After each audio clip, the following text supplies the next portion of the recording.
Attention. Welcome to the Different Spectrums podcast. We dive into the wild world of mental health discussions. Get ready for profound talks, a sprinkle of humor and sarcasm, and a touch of colorful language. Just a quick heads up, our show reflects our individual opinions, which may not align with the standpoint of the podcast, our featured guests, or any related corporate entities. Our mission? To illuminate through laughter and satire because everyone needs a good chuckle. Chill out and don't stress over the small stuff. Legal troubles? No, thank you. Cancel culture? Please spare us. We'd rather keep this space lawsuit free. So buckle up, have a good time, and join us as we navigate the vibrant realm of mental health on the Different Spectrums podcast. Today's episode is sponsored by BetterHelp. BetterHelp connects you with a licensed therapist who is trained to listen and give you helpful, unbiased advice. By using our link, you can get 10% off your first month of therapy. So, Naz, as a therapist on BetterHelp, what has your experience been like? I've been doing it since January of 2021, and it's been really fun and exciting. I've been able to reach clients all over the United States and the world. I've had good relationships. I've had folks that I've had for a couple months and a good handful where I've had for almost 2 years now. So it's magnificent. I've enjoyed my time and my clients. I love them. Awesome. You can do it all from your phone or computer via phone call, video chat, or messaging, however you feel the most comfortable.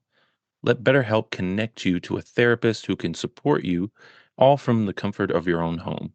Visit betterhelp.com/DSP or choose Different Spectrums podcast during sign up and enjoy a special discount on your first month.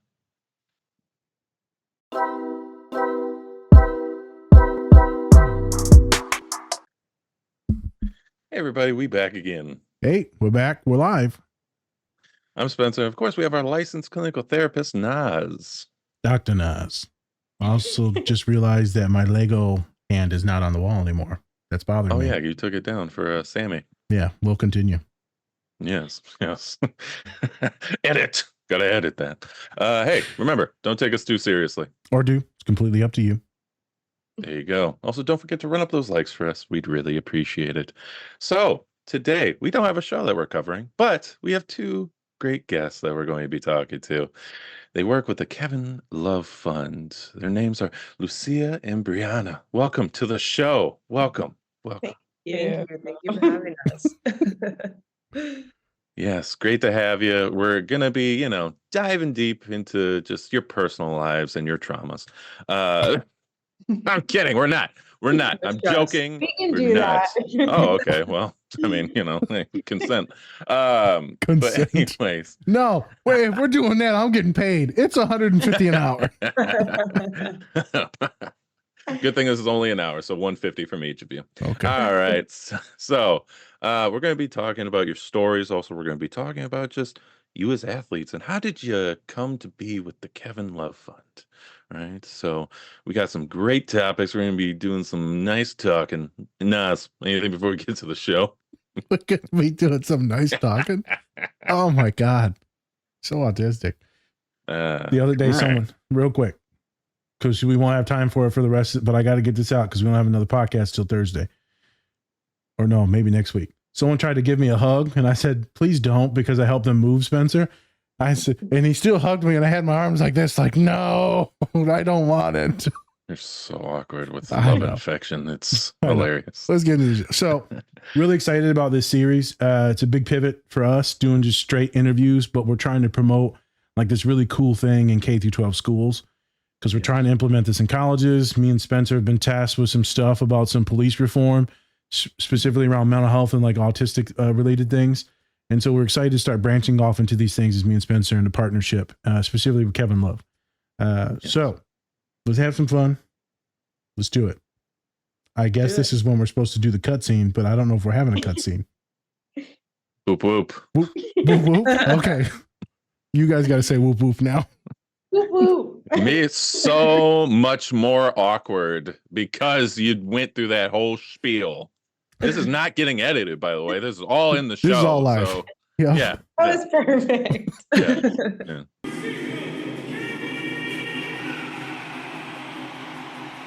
with anxiety, but more so depression.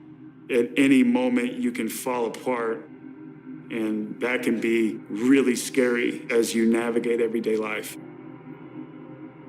Nothing haunts us like things left unsaid. Words hold so much power. Spoken aloud or put to paper, they give voice to what we think and community to how we feel. But left unsaid, they can burden us like little else. Middle school is when I really started to feel these things and really not know what they were. It manifested in rage, or I would get so worked up that I would act out or just not want to be around anybody. It's those moments when you're left alone that can be scary, or things can be misleading, or your mind can play tricks on you. Basketball was my safe place. That physical exertion and taking your mind out of the equation, having your mind occupied. I had my singular focus of making it to the NBA. Timberwolves, Kevin Love. 2012 Olympic gold medal, or 2016 when we won the championship. I thought I could achieve myself out of it. The Cavaliers are NBA champions. 52 years of torment and anguish has been washed away. It's exhausting. Like, you have this idea in your brain to just endure, but I continued to hide. I continued to, shut myself off. Kevin buried his pain, his anxiety, his feelings. But neglected, they only festered. And in November 2017, they invaded his one safe space.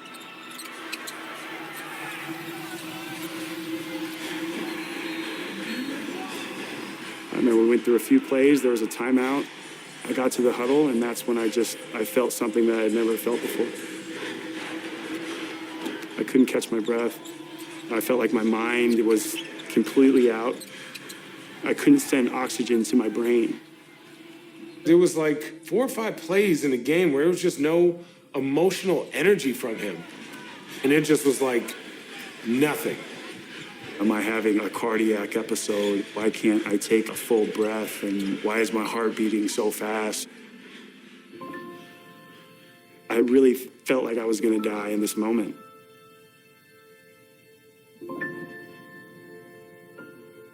I was in a really rough period of my life, and basketball being, kind of the last pillar had fallen. It's like an accumulation. When those things continue to add up, you kind of have it in your mind, well, what's the point? And that can be really, really scary. Men are tough. Men don't cry. We're taught to be these like impenetrable bubbles. I've played with guys that didn't know how to express themselves. They didn't want to feel vulnerable. There's a stigma around this type of struggle that you don't get with, say, like a sprained ankle. We only pay attention to the things that are tangible. You're healthy? We got a game. You need to play. In every person's life, there is a moment where you have everyone's attention. Kevin took that opportunity in that moment to make waves. On March 6th, 2018, Kevin released a deeply personal essay. Everyone is going through something. For the first time, he opened up in honest, vulnerable terms about being diagnosed with anxiety and depression. It was not easy going through all that and reliving a lot of moments from my childhood to write this piece, but I knew if you help one kid, it could be absolutely life-changing and groundbreaking for that kid.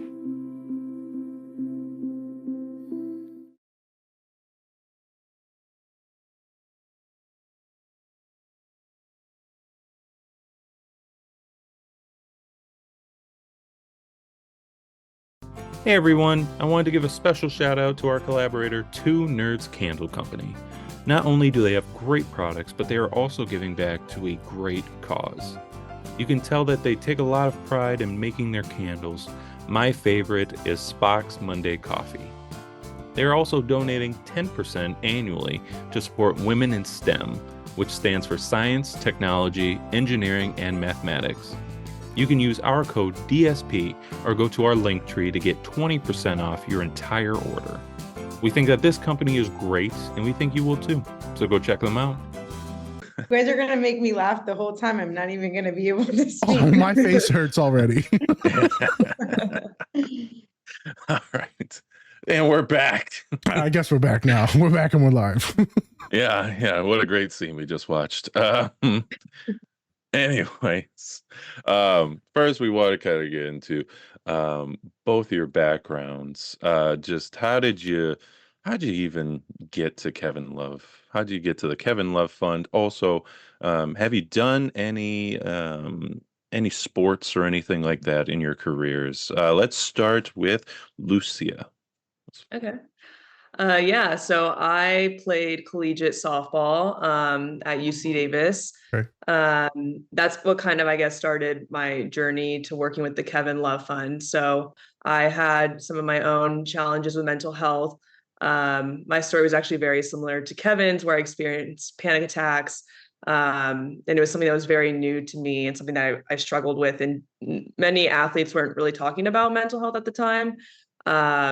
So I remember going through that period and kind of like looking up other athletes that were going through a similar type of situation. And Kevin's name actually was the one that popped up. And his essay in the Players Tribune was the one that I read that really helped me. And I knew, okay, like this is something I really want to pursue. I think more people need to talk about it. So I started speaking about it with my teammates and just being very vulnerable and open about what I was going through. And then my other peers at my school and from different sports, and they were sharing like, oh, I'm going through this too, or something similar, and no one's really talking about it. So I kind of just had that experience over and over and over again and realized, oh, this is something that I want to pursue and something that needs to be talked about more. So I knew after college, I wanted to go into that career path, but unfortunately there weren't many options because it was still pretty new. And I went into another type of field and then somehow found my way working for NAMI, which is a National Alliance on Mental Illness. They had a new program working with high school student athletes of mental health. And so it was only part-time. And I was like, I'll just take whatever I can get and just get the experience and see what doors open after that. And I loved the team I worked with and the program. And through them, I was looking for curriculum actually, and then found the Kevin Love Fund and remembered, oh, this is the guy that wrote the essay in the Players Tribune, met with Sara and Ellie, and realized we were just so aligned in what I was trying to do with my program, what they were doing with KLF. And they knew I was working part-time. So shortly after, I joined their team working part-time and then eventually full-time. But it was kind of like a full circle moment for me to be from being an athlete that read Kevin's letter to now working for KLF. And then I'm leading the student athlete programming. So Nice. That's kind of my background. Very nice. Real quick. So when you talk to all the student athletes back in college, if you can remember, was that weird, or did they look at you? Because athletes, masculine athletes, doesn't matter what gender, we got no issues, no anxiety. We're all fine. We're all good. No substance abuse issues. Right. We're good. I mean, it was interesting. It kind of came up organically because I ended up leaving my sport. So people would ask me, and I always decided like, okay, do I want to tell them the truth or just say that I had to medically retire or something else and kind of cover it up? And then I guess, decided, I don't know, to be open about it. And when I did, it kind of like, that's what let the wall down, and they would open up and share something. It's very similar to actually what we do in our curriculum now. But I specifically remember a football player, now that you're saying that was in my class, and I barely talked to him. He was relatively quiet, but we had talked after class one day just about being athletes. And I said, I was like, oh yeah, I'm not playing anymore, and this is why. And then he just opened up and said, oh, I've been very depressed for the past 2 years. I've never told anyone before. You're the first person I'm telling. I've been contemplating leaving and quitting football as well. And so after that experience, I think it just like opened the door for me to keep speaking about it, because I realized like if this guy who's like 6 whatever and a football player that I just never would have assumed was even struggling could open up and talk about it in our like first ever real conversation, I'm sure there are many other people that are also kind of hiding in the shadows and struggling. So I guess that probably gave me the confidence. He probably doesn't even know that we doesn't remember that conversation, but I've remembered it since that day. Yeah. There you go. Big boys around the world healing America. I make a joke, but for real though, is you don't think that some of these very masculine, very large boys have feelings because they just Right. like, oh, you're just this, you're just violent, or you're just an athlete, and that's not what it is. Many of us are very soft, and you say he probably doesn't remember. I can probably guarantee you he does, because I'm on the opposite sides of those conversations all the time, and we're like, so how did you come into healing or therapy? And then someone's like, well, there's one crazy lady talked to me one day in class talking about she's anxious. I guarantee you they remember. Yeah. That's pretty cool though. It's kind of trippy to think about. Yeah, it's very weird when I think back on it. Yeah. How life began or Really how your full career. circle. Yeah, full circle. Yeah, truly. Yeah. Yeah, very weird. It's a movie Like I reference. said, Just like the Cheerio though. oh, it's also like the Cheerios. Circles. Kick it back to you, Spence. Yeah. So yeah, same question to you, Bryanna.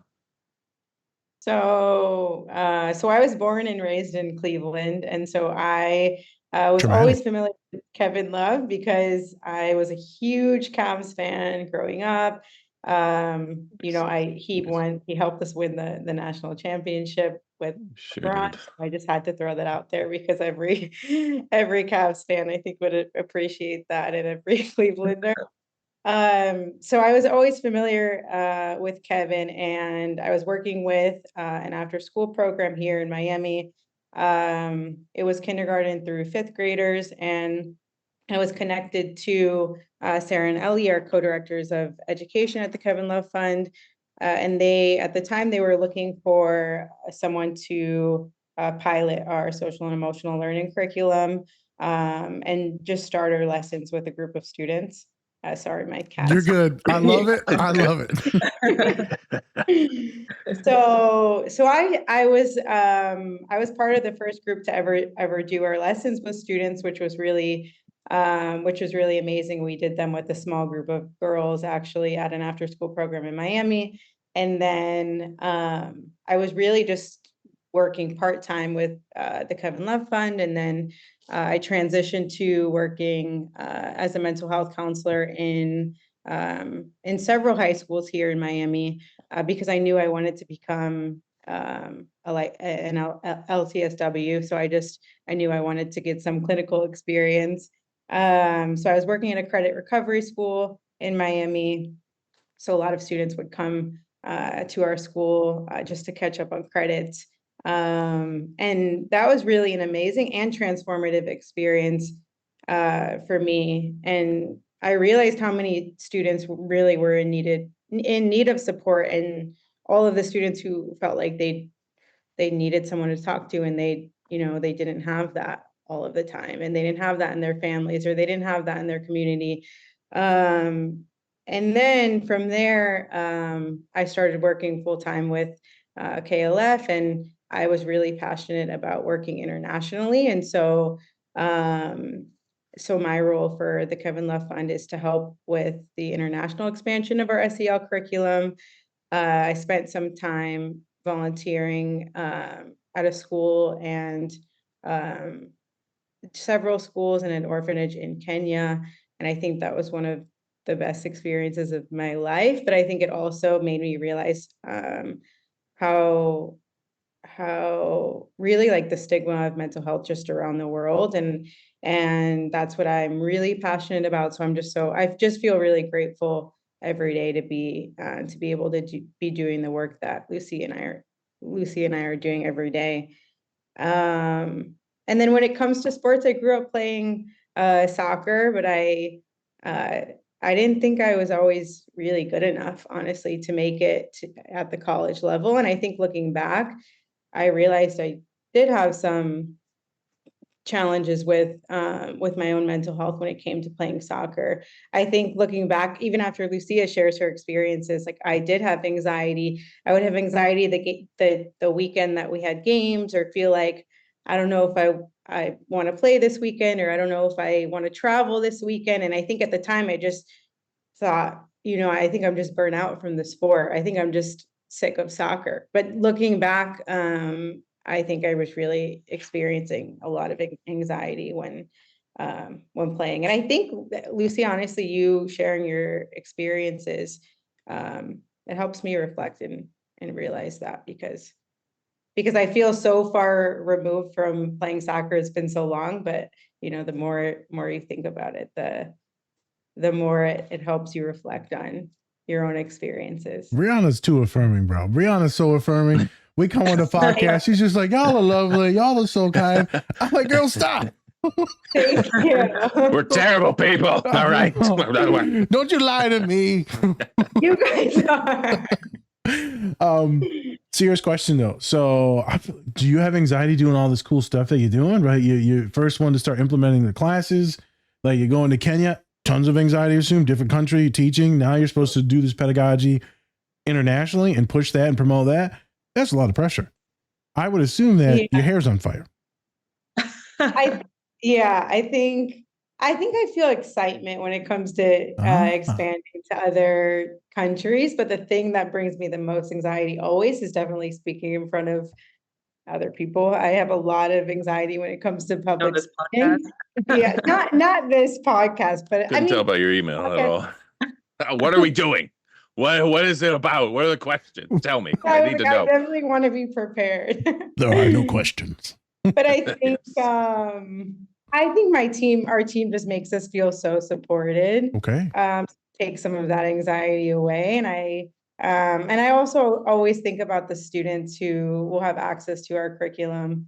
So I'm always just really excited when bringing the curriculum to students around the world. Okay. Yeah. Excitement and anxiety are felt the same in the body until, anxiety like goes overdrive.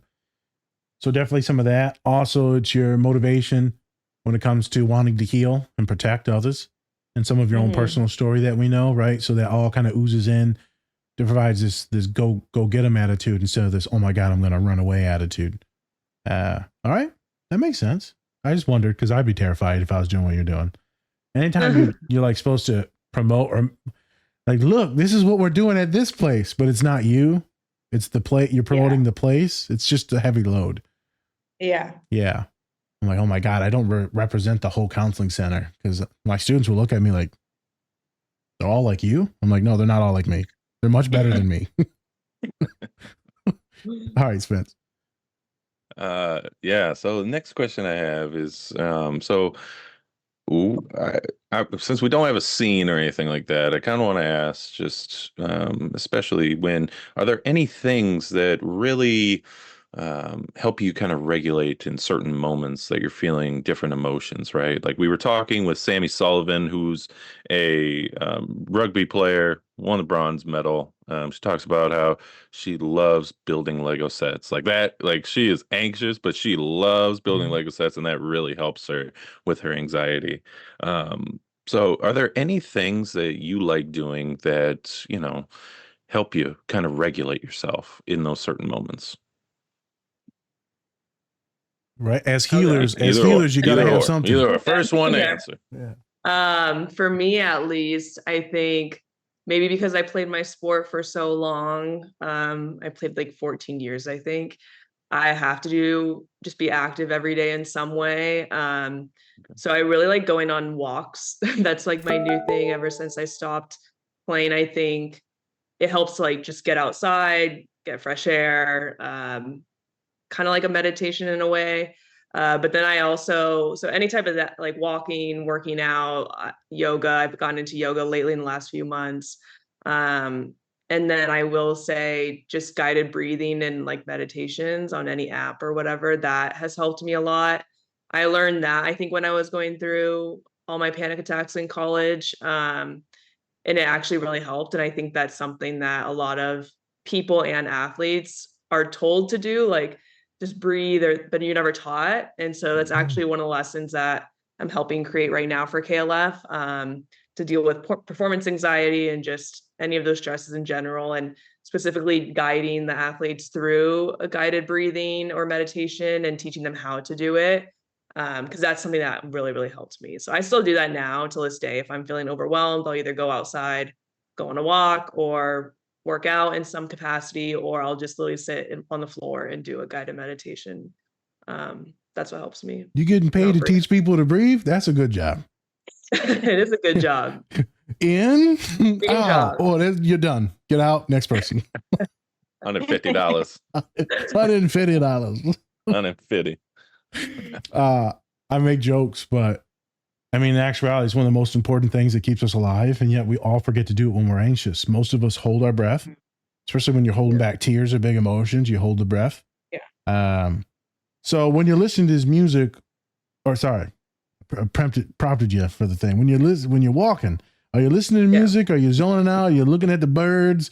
Right? You're walking in the middle of traffic. What are you doing? I walk with my eyes closed and I walk in the street sometimes. Usually it depends on the day. Sometimes it's music, sometimes it's a podcast that's just like your guys' podcast. I'm just kidding. Oh, hey. Sponsored by. Sometimes it's literally just I have my AirPods in, but I'm not listening to anything at all. I'm just walking in silence. It really depends on the day and how I'm feeling. Yeah. Do you notice if your mind goes somewhere? Do you continue to think and process, or do you try to zone out and just be part of like the walk?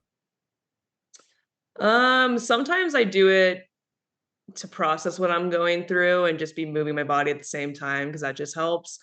Other times I'm just trying to, I guess, like ground myself and notice what's around me. So maybe it is listening and watching the birds or looking at the person walking their dog by me. It really just depends. Yeah. Depends on the vibe. I'm pushing you therapeutically here right now. I'm trying to teach you, you know. Quick thing, I'm gonna kick it back to Spencer. Do you still suffer from any of the anxiety symptoms or panic attacks? Not panic attacks. I haven't had them in a few years now. But I will disclose I've gone to therapy and still go to therapy, and I am on medication, which has helped a lot. Okay.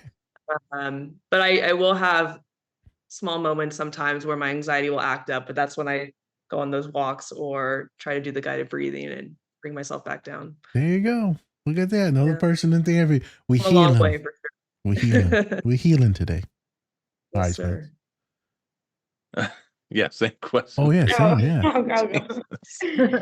So I think one of the biggest things that helps me is definitely my dog. I have Not the cat. Not the cat, just the dog. Not the cat, multiple, plural. Yeah, I have 2 cats and a dog, so we have a zoo here. But I think one of my biggest emotional sports is definitely I should also say my cats, but it's really It's all right. really just my dog.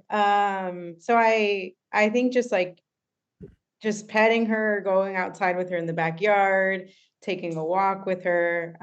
Like Lucia said, I think those are all things like if I'm just feeling really overwhelmed, especially since I work from home, it's something that I can just do or I really can just do it really anytime because she's always right next to me. I wish I could show her on the camera, but she's on the other side of the room.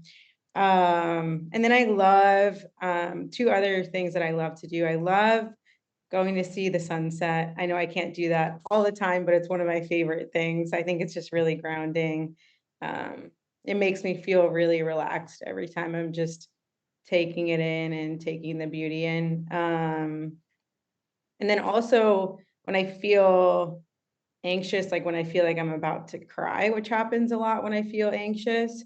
And I feel like a lot of the times I'm like holding in my tears. I don't know if you I'm sure everyone knows that feeling, but you're just like holding it in and like holding your breath. Like you said, Dr. Naz, I feel like it was an exercise that I always did with my students. And so many of my students used to say like, oh, miss, that's so cheesy. And then they would do it. And then it was actually really helpful for them. But it was closing my eyes and just picturing like my favorite place or a peaceful place. So a lot of the times I picture the beach. I picture Hawaii, which is definitely my favorite place, I think. And then I just close my eyes while I breathe and I just visualize that place. And I think it relaxes me for just, that amount of time and then kind of grounds me in the moment. Spence, when she was talking about visualizing something peaceful, what did you think of? Were you thinking of something or were you just listening, paying attention? I was just like, boat. For some reason. No, I was just listening. Just listening. Just listening. Yeah. Man, for some reason, I went all the way back to Saginaw, Michigan. at these rental houses that we had, and I was in front of Checkers or Rallies, you call it, eating a Big Buford. I don't know why what? that's my magical place now, eating a Big A Buford at Rallies. Buford? Buford. What the hell is a I like that though. Buford? Like it's like nostalgic. I It don't brings you know. back, brings you comfort. I'm like, this thing about to give me a heart attack, but I eat it. Sounds like it. Sounds like It hit, boy. it sounds like it hurts when you eat it. It's just like, ow, like that Angina? shouldn't happen, right? I feel at peace. Pepto-Bismol also comes to Sometimes in mind. those moments, I think of food. Like sometimes Facts. pizza pops in there. Have you seen Inside Out 2 yet? Either one of you? No, I haven't. Dying to know. Okay. There's this one For moment great things. where like there's a stream of consciousness on the young girl, the teenage girl, and it's just food that's going down the stream. It's quite funny. I was like, yeah. Yeah. Good Um, one. Yeah, I when see you're that. looking at the sunset, I'm curious. Your mind intrigues me based on our other conversation and the way you show up. So I wonder what you're thinking about. I bet you go into positive things, but I bet you dip into like weird, sad emotions, anxieties. I bet you during some of those sunsets, you get emotional too. It's not just calming. I think I definitely feel a lot of emotions, and it's hard to really Quantify say it. everything we feel. Yeah, because it's just like it's such a beautiful moment, I think, and it's like I don't know. I think, yeah, I definitely experience a lot of different emotions. I think I have experienced grief and loss. So I think, I think a lot of my grief comes up in that moment, but I also think that it just makes me like grateful. Just like gratitude to be alive and gratitude to just, I think, be in the moment. I think the sunset always reminds me to just try to just be in the present moment and to not take life for granted. I think maybe because I have lost a family member, and I think, yeah, so I definitely do feel emotional. A lot of stuff. Yeah. It's something weird about nature. Lucia, because me and Spencer did this 2-week long road trip, and I don't know what big sky country, what you call it, God country, whatever you want to call it. But you're looking out into the vast universe of Montana, Yellowstone Glacier, Canada, and you're like, this is just here? Who put this here? Yeah. And it's very mind altering in a very therapeutic way because you're just sitting and staring at it. It's maybe one of the first things you ever sit and just sit. Do you have any of those type of places in your life? Bryanna mentioned like Hawaii and other places. What about you? Yeah. So I live in San Diego, so I also love the beach and I go watch sunsets a lot. I should have added that a lot of times I'll go walk at sunset at the beach. So those are a lot of my walks too. Do it real quick. I'm gonna cut you off. Yeah. Do we ever see the rom-com things where like couples walking on the sunset and the beach? Is that a thing or no? Because as soon as someone that is says, the thing, you do see them out there, then you see my AirPods by myself just walking. Yeah. You see the picnic blanket sometimes. Sometimes I see like the blanket. Yeah, I've seen proposals out there. Oh, it happens. It happens.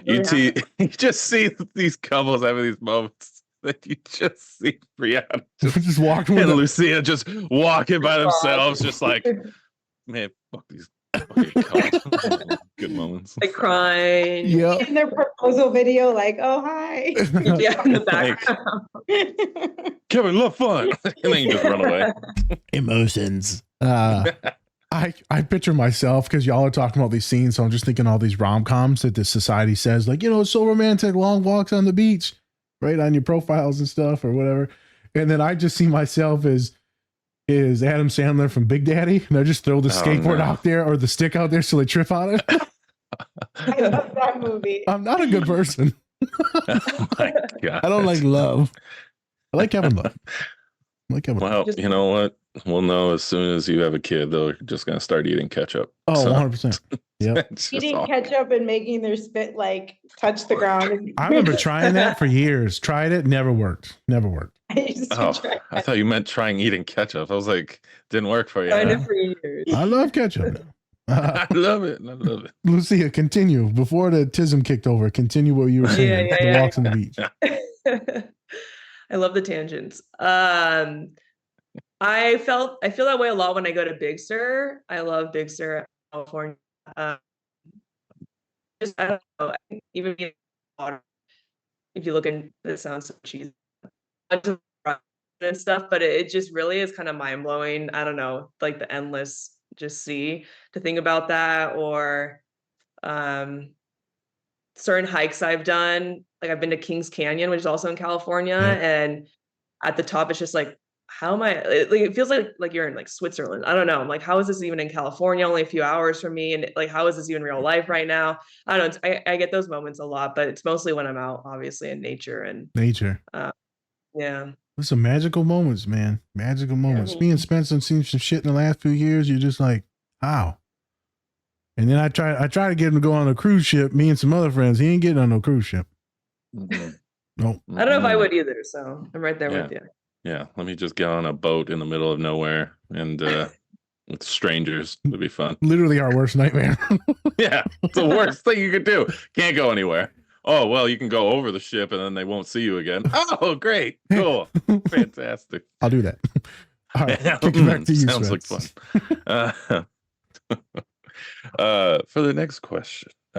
So like you were all talking about how, Kevin Love was really one of the first that we really have seen just talking about mental health, just publicly, especially as a big time athlete, as a champion, as just somebody who's a superstar athlete and stuff like that. Um, Now that we're seeing a ton of other athletes coming out for different mental health purposes, um, how has that affected you, and how does that kind of make your work just seem like it's even more effective that you're doing, especially with the Kevin Love Fund? Either one of you. Either one I of think you. we You got an need- answer, go for I it. don't know. We'll see you go first. I think we always wait for each other. I'll go. I mean, especially for me, because I lead the student athlete programming, that's helped a lot. Just having a lot of advocates out there speaking in different sports is helpful, different identities, different genders. A lot of male athletes, which is, I think, a big deal, especially for our male students that we work with, to see these elite athletes and figures speaking out and being very vulnerable and open. Like you said earlier, that's something that's very uncommon. And I think the more and more that we have more athletes across different sports speaking out, then you have like a younger athlete seeing themselves in them. And that has really helped a lot. And then also for the female athletes, there's so many topics to talk about as well. Just thinking about like women's basketball and how that just now is kind of like rising up to the top and people are giving attention to it, and attention that they much deserve. And so I think for female athletes, you have a lot of that as well. And I think it's just huge to have these big time players speaking out and just being so open on the media and social media, how it goes around so quickly. And I don't know, it's just crazy I think to see for me, because in 2018, I only kind of had Kevin and a few others I looked up to. And now every day I can see someone new Every speaking day. out, which makes me really, I think, excited for the future and like the trajectory we're going on. And for all the younger athletes to have those people to look up to and have it just be more normalized. It's something that I'm hoping to do with our curriculum as well. So it makes my job a lot easier, I will say. And then it's cool to have, we've had a lot of athletes reach out and say, I want to get involved. I want to speak out on my story. I have something to share. And that I think is really cool too. Yeah. Bryanna, I don't know if you have any thoughts. I think just seeing that ripple effect, and like it just takes one person to really start speaking about it, and then really just like seeing how other athletes have also been vulnerable and been encouraged to speak about their experiences, just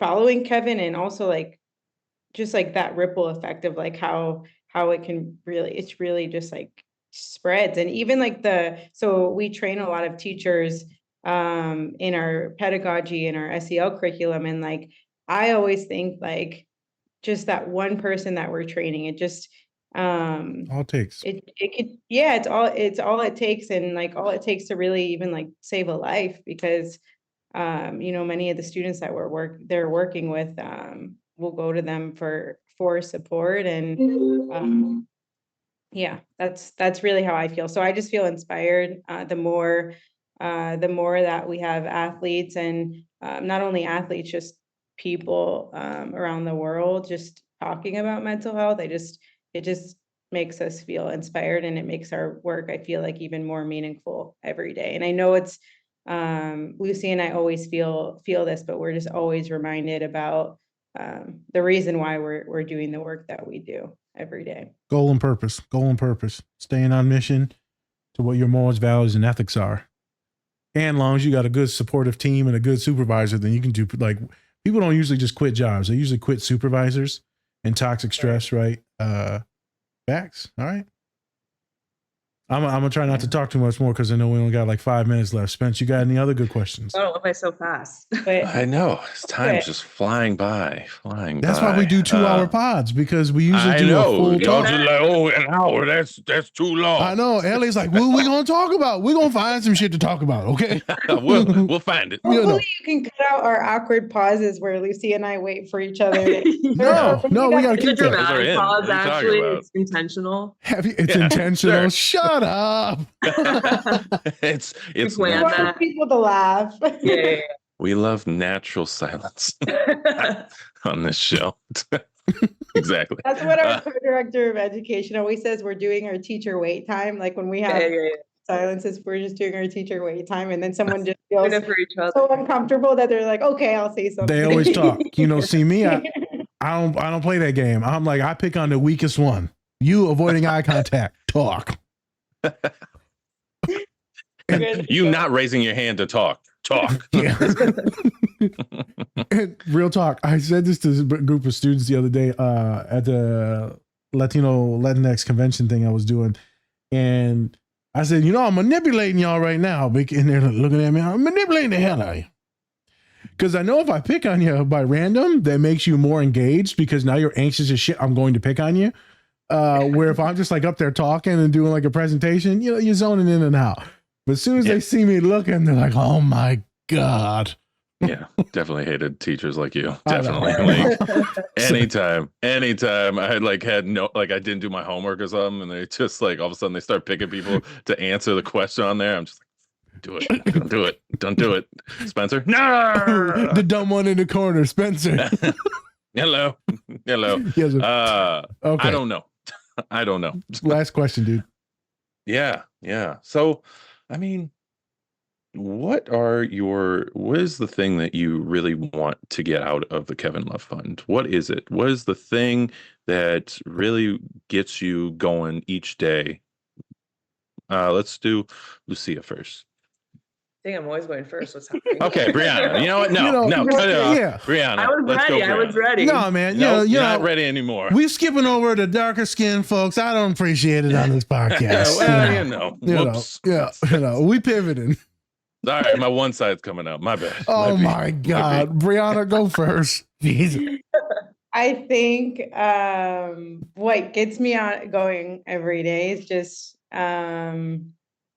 is really just the fact that we're trying to normalize challenging emotions, and just normalize, like we always say, that everyone is going through something. And I think that's something that I always think about when we're doing our work and working with students, just normalizing that we all go through hard things, and it's okay to go through all of the emotions that we experience. And I think the other thing is just since I work internationally, I think so one of our co-directors of education brought me a globe that just motivates me every day.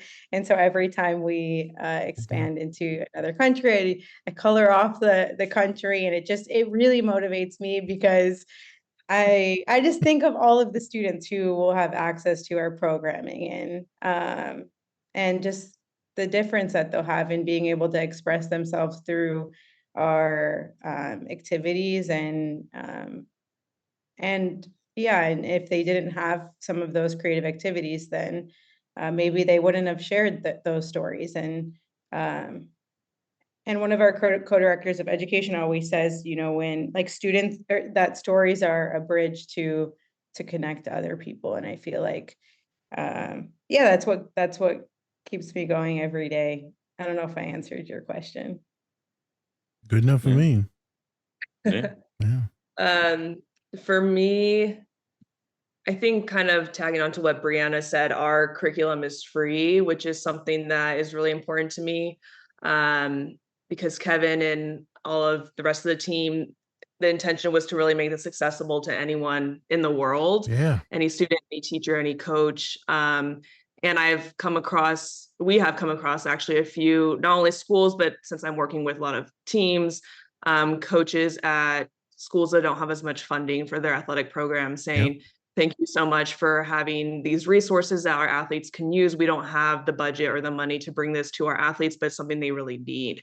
And I didn't go to a school where it's like you're in the Big Ten or it's not the best of the best in terms of athletics. So you don't always have the budget for those types of things. And I think to be able to help people in that sense, that really drives me. Access.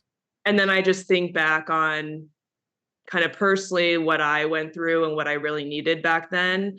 What a lot of my peers, teammates, my sisters, a lot of them played softball in college as well. And just to hear kind of like what we all went through and what we would have needed, I think at the time really drives me, and hoping that other athletes have that for themselves. Because I think it would change a lot of lives. And then unfortunately, we meet with a lot of families of athletes that have died by suicide, and a lot of them were athletes that passed when I was in school, and it really hit home for me. And I know a lot of athletes, didn't matter what sport they played. Yep. And so that drives me a lot too, I think, is when we meet with them and to know this is something that may have been able to help them at least in some way. And that, yeah, it just gets really personal for me, and I think the rest of the team as well. So yeah, It should be personal. You in the business of saving lives by giving out free, accessible education. Yeah. Should be personal. Bryanna talks about this ripple effect. It should be personal. If we had more people that actually took this personal, then we would have maybe less mental health related issues in this world. But since we tell everyone to suck it up and go work and perform, suck it up, pay bills, suck it up, buy shit you don't need and pay more bills, we get into this horrible hole. And then eventually our bodies can't perform. Whether you're an athlete that's hurt, a student with disabilities, neurodivergent, autistic, ADHD, or just old, we throw you away. You have no use anymore. That's inappropriate. It's very unempathetic, which is the world is somewhat turned into. So thank you for doing what you're doing. Spencer, we talk about, sometimes you need to like save these people. I'm sure y'all can protect yourselves, but like, these are the people we need to protect. These two. And thank you guys. For you guys. Thank you for the work you're doing. I'm 6'2", 350 pounds. I don't need no protecting. I can get. You sure? You Hey, sure? I'm 6'2", you don't know. There's 6'8" guys out there. I take only Okay, all right. protection I need is a salad, so I don't have a heart attack. Oh my gosh. Anyway, thank you. Yes. Real quick. So it's magnificent the things that you two talked about. Thank you for coming on. I know it was somewhat rushed because we only get an hour with you. Technically, it was like 30, 40 minutes. Right. Both appreciated so much for what you do, the trials and tribulations that you've been through. Also, just showing up and being like authentic and real. Right? Because some people do get really intimidated and really anxious with us. Because most podcasts like this isn't the vibe. It's usually like, we're from here. This is this organization. You guys are so fun. I know. Made it fun. As I just wrote in this thing, Spencer, that me and him just did, we know it's to be sad. We know what it is to be suicidal. We know what it is to be very broke and homeless. And so we want people, like Robin Williams said, to be happy, to smile. Because if you're smiling with me and Spence, at least we know we did something good in the damn day.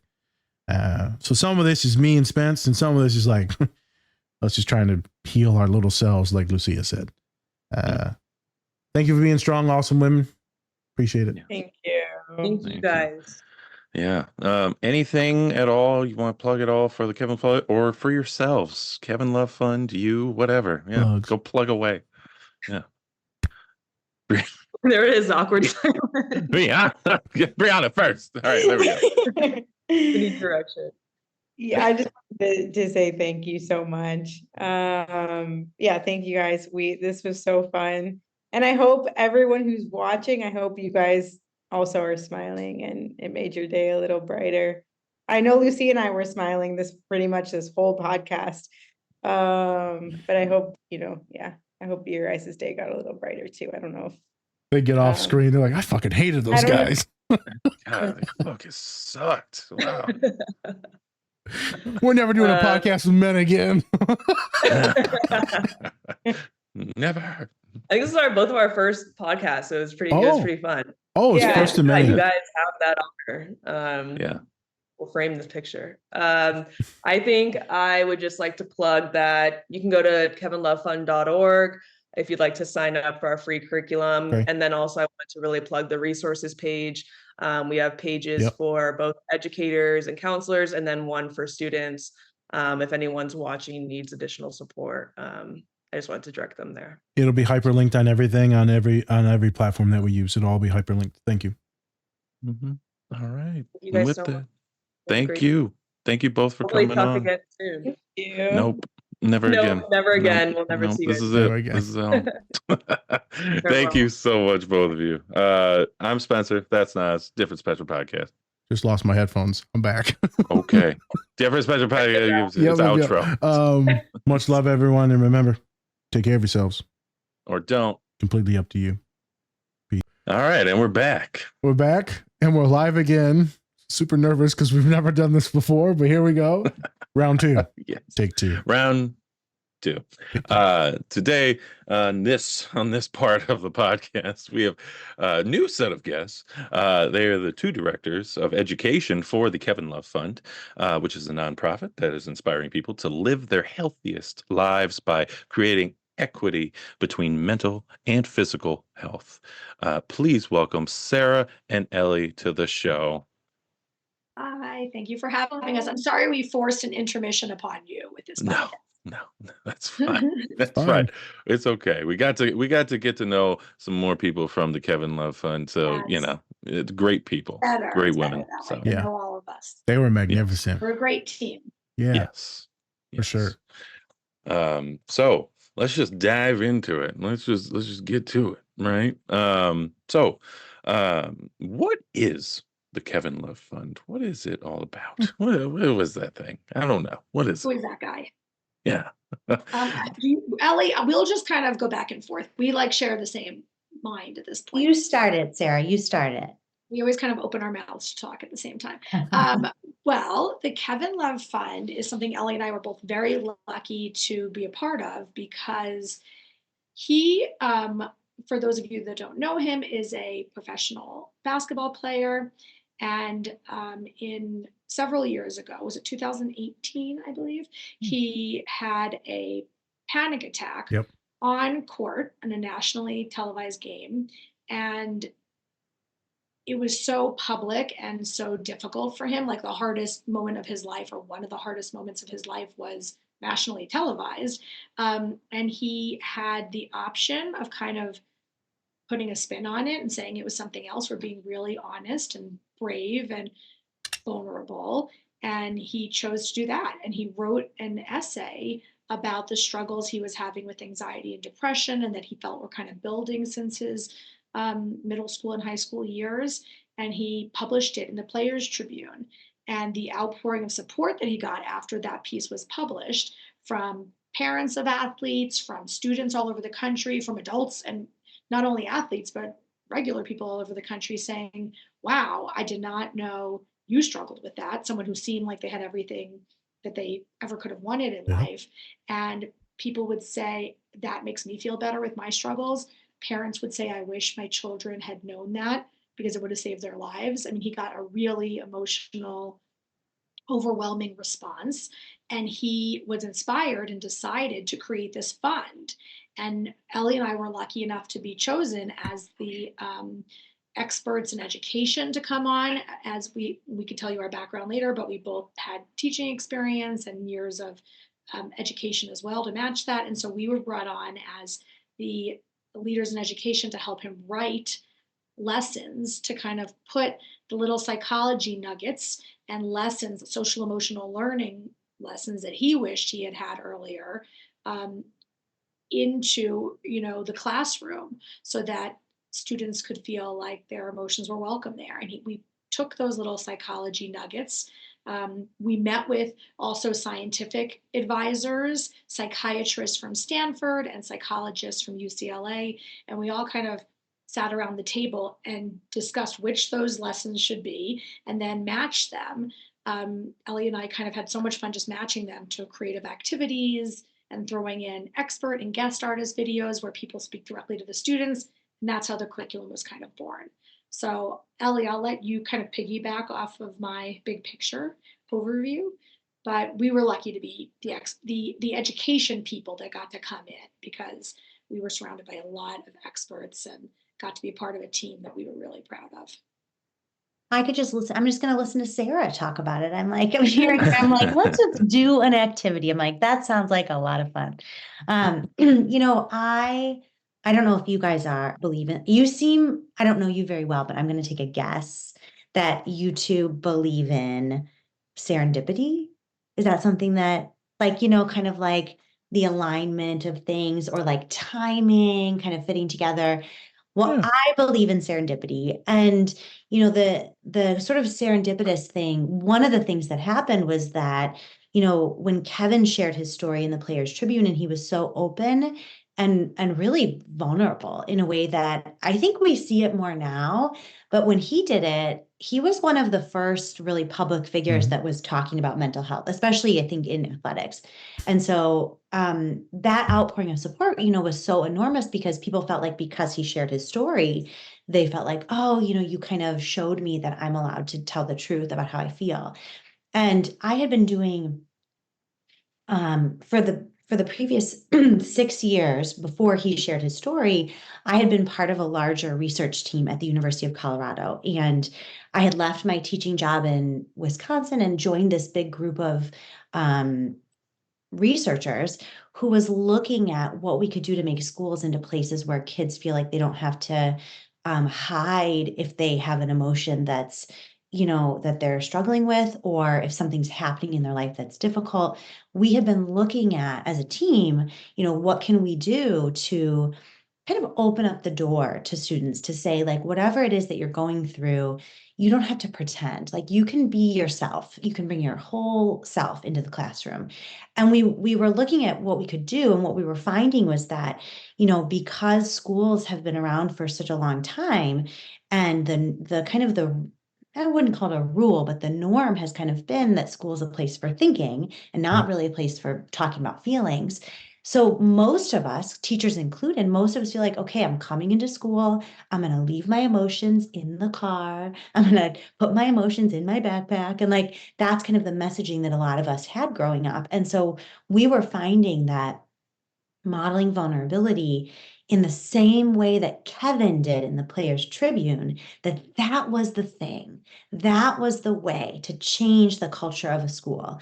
That was like way more effective than just telling people to do it. Like you could tell students, oh, you can be yourself. You can talk about your feelings. You could say that to them. But if they're the only one doing it in school, you know what I mean? Like you Doesn't don't work. really want to be as a kid. It's kind of a lot to ask of a kid. And that was what we were often doing as teachers for a long time. We were just telling students it's okay to be themselves, but we weren't modeling it ourselves, because most of us, when we went to teacher education schools, we were told, like, I remember reading that you shouldn't even like be too joyful for your students, like kind of hide it all, hide your emotions. And so this research was really aligned with really what Kevin was doing. He was kind of like living this research in this article. And then I was just wrapping up my PhD. And so one of the things we put in the curriculum is this idea of modeling vulnerability. And we do it in a couple different ways. We teach teachers how to do it. We tell them, you don't have to be a robot. And like most teachers are like, that's brand new information for them, for some of them, You know that's what like, you just reminded me of, Ellie? When I was first a teacher, I remember I was told by the principal, don't smile until October. Don't even, you've got to be strict. It's all about classroom management and you shouldn't crack a smile. yeah. I was like young and I was teaching 5th grade and I was told not to smile until October. I totally forgot that until just now. Yeah, I think someone said December to me once. I was like, well, that is a very long time. And also like Sara and I, our personalities, that would be like painful. That's painful. That's painful, a painful instruction. Yeah, so that's a big part of it. We teach teachers how to be open, how to with their emotions in thoughtful ways, not to say like everything they're thinking and feeling, but like how to show their students, that they've been through difficult experiences in their lives too. And then for some teachers, that's kind of like a risky thing to do for them. They feel like, I really don't know how to do that yet. And so, when Sara and I were writing the curriculum, we were like, how can we kind of scaffold or support teachers in being vulnerable? So we also built a bank of videos for every single lesson that has like really well-known figures, actors and athletes, and also just like other young people, like high school students and middle school students. And they're all sharing their stories and modeling vulnerability and being kind of open-hearted and honest that they sometimes go through difficult things too. And then together, those videos and the teacher, that shifts the culture of a school. What we're really arguing for at the Kevin Love Fund is like a paradigm shift in what school should be. We're saying like school is a place for all the academic subjects, but it's also a place to learn about mental health. It's also a place to learn about social emotional learning.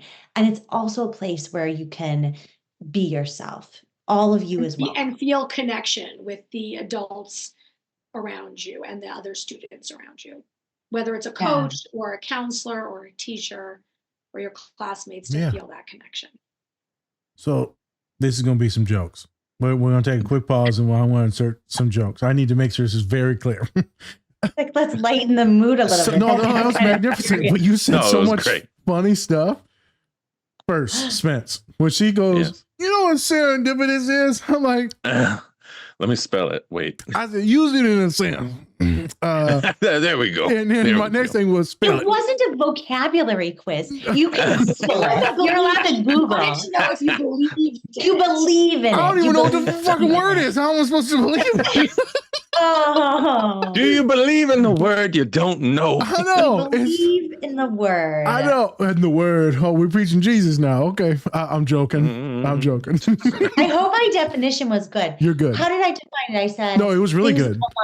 Things line up. So this is a joke that me and Spence, I'm Googling the real definition. We have this joke where if I don't know the word, and I know the word, but I like forget a lot of words. I mean, I forget a lot of stuff. I take personal offense. It says the occurrence and development of events by chance in a happy or beneficial way. See, look, sometimes I just need to be taught, teachers, your job as an educator is never done. We are teachers, so we're happy to help. And there's your word of the day, and there won't be a test. You can look it up. See, that's what the teachers always say. They always say that, Spence, and then there's a test. And then they get a test. They're just like, oh, by the way, before you leave, test. So remember, this is a very unfiltered pod, right? So we act our personal selves or neurodivergent selves, right? We do swear. So in case you hear me swear, right? I mean, it does come up in our pod. Y'all can stay true to your identities. But when I heard that, I just nothing but jokes. So then Sara goes, I just love y'all faces. And I'm like, that's because I'm thinking of so many different things. Oh, I just hit my mic. You said serendipity. They were both like, and so I messaged them each that I love their face. And I was like, very different from other podcasts we've done. I couldn't wait to talk about that. So then we're going to pivot to the next one. So this is when me and Spence made a lot of faces. You said teachers aren't even really taught to be real stoic and reserved. And if the kid don't express joy. So it's like, well, this was, I should say, when I taught, it was also a long time ago. Yes, it was. I'm talking about actually 20 years ago. I mean, 20 years ago ain't that long. Still though. Yeah, it's not that long. Still. 25 years ago. But I was taught that. That is true. But I want to just say for the world of education, it might be better now. Might be better. Might be not, but it's still. I mean, let's think about that. Probably still there. Hey, Timothy, you got here's Timothy brings you a grade. You got an A. Do better next time. How? Why are you smiling? Go to your corner. What? Oh my God. I'm trying to think. Was my teacherhood like that? But I don't think it was because I was such a terrible kid. So I feel like, I don't know. Well, sometimes the best teachers were the ones that didn't do that type of stuff, right? That they didn't do that because it was out of the norm. I guess the point though is teachers were, especially newer teachers who are younger and could connect with their students, were more concerned about classroom management than connection. classroom You know? management. And so But go ahead. ironically, the research shows that the best classroom management technique is connection. So we now know that relationship is actually the way that kids will behave really well for someone that they feel cares about them. And like we hear this from teachers, we do hear this from teachers, like, and there is research on this that kids' academic grades are better in classrooms where the teacher is like focusing on attention, on connection and like care. So it's not even mutually exclusive. Now it's like the same thing. You're gonna say that word again. Wait a minute. Oh, so now you assume I don't know words. Oh, okay. I see where it's going, Ellie. You know, this is Serendipity. this got Gotcha. real racial now. Okay, I got it. I'm joking. I'm joking. What do you mean, you people? We just don't usually have. This is a unique format for a podcast. I just never. It sure like, is. Well, very laughy. That's how it's supposed to be. I like it. But Yeah. let's think about it. I feel like if more podcasts were real and authentic like this, I think we would be a much better world. Yeah. We teach in these Yes. podcasts is so Yeah, boring let's and think so. bland. Me and Spencer not. Mhm. We're here to make people enjoy their lives and teach. But let's pause on that. So real talk and then kind of funny. As I'm leading up to this, right? Because I'm listening to you and how that you're teaching, right? And so in therapy school, whatever you call it, psychologists, marriage and family therapists, social workers, they teach you about confidentiality and self-disclosure. So don't disclose any of yourself. Keep all that Right. crap at home. You need to be Mhm. blank slate, tabula rasa. You know, you don't give anything because they could use that against you, or that could be unprofessional. You know, Sure. dress a certain way, talk a certain way, and I'm going to pivot. So a lot of that is based on racial related things, based on the paradigm being all written by white men.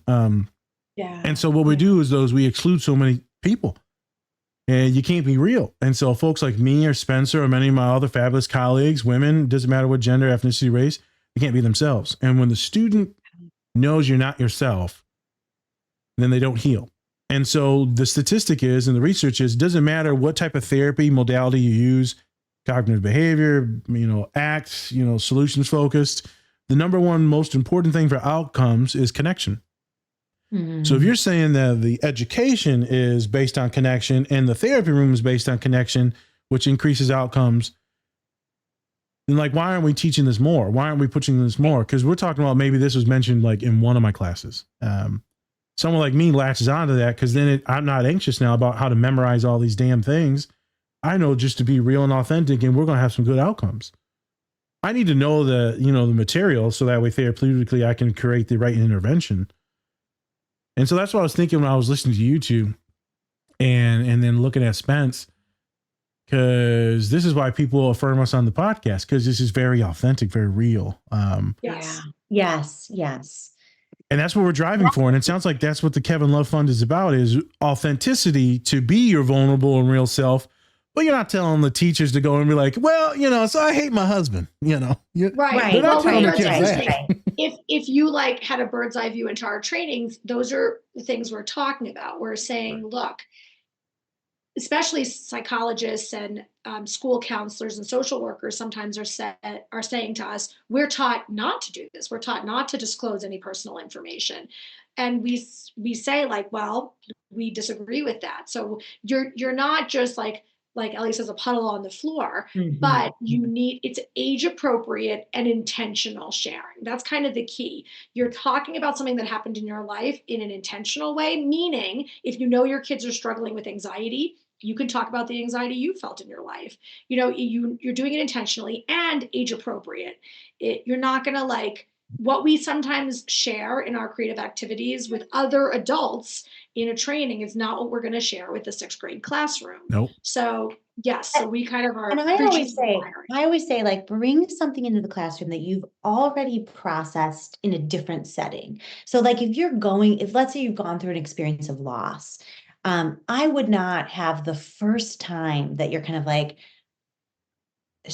sharing those feelings with someone. I would not have your students be the first one that you go to. That's so right? toxic. Like that, that we're very clear with teachers about that. So you're processing this in another setting, maybe with a friend, or if you have a therapist, and then you're able to kind of bring it into the classroom and share it with students. But the students are not, helping you kind of work through it. They get to be, but the thing about the research that I do think is really cool is that when students are entrusted to be a witness to their teacher, they do really appreciate that opportunity and they rise to the occasion. They're able to do it. And it feels wonderful for them to feel like, oh, my teacher really trusts me with something important to them.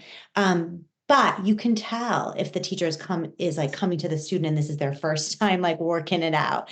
So we're very clear about that. And in order to get access to the training, we require them to do to get access to the curriculum, excuse me, they have to do a 1 hour virtual training with us where we just kind of explain how can you bring your story into your classroom in a way that is really thoughtful and intentional. So I am glad we're talking about this because I could hear someone hearing that and thinking like, well, I'm just going to go into my classroom tomorrow and be a puddle on the floor. And we really help teachers think about that.